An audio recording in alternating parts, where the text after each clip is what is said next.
Well, hey there, and welcome to my channel, JCVMD,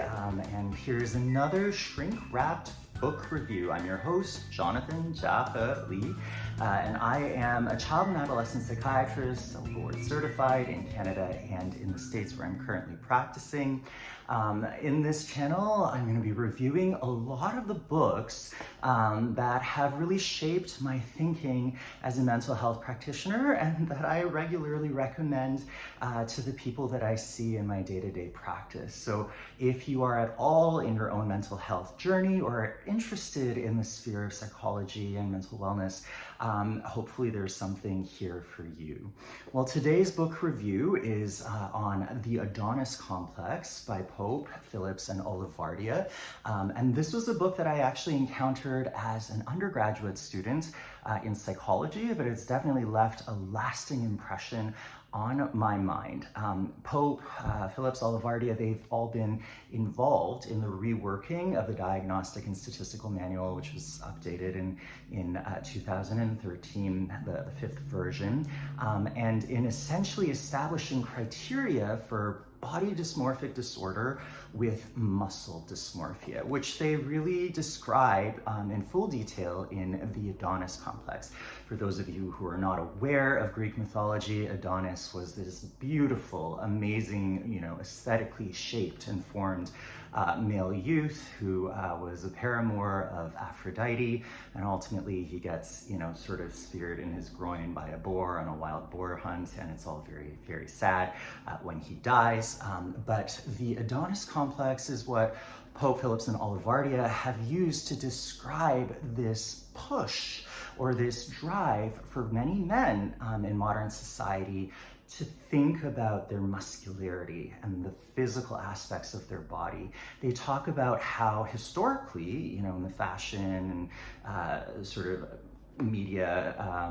industry, beauty industry, women were the primary targets, but that increasingly men are having to compete, in the sphere of aesthetics and body shape and form. And certainly I can say, as a psychiatrist who's worked on several eating disorders, floors and services, that it is not only young women who are white and wealthy who are afflicted with eating disorders and body image concerns. And so they kind of highlight very fascinatingly sort of the evolutionary hypotheses as to why men would start to want to compete in this way, to have that ripped six-pack, 7% body fat kind of figure, in addition to, of course, holding down the mainstays of societal expectations of having a six-figure income and all of that. And to me, I thought,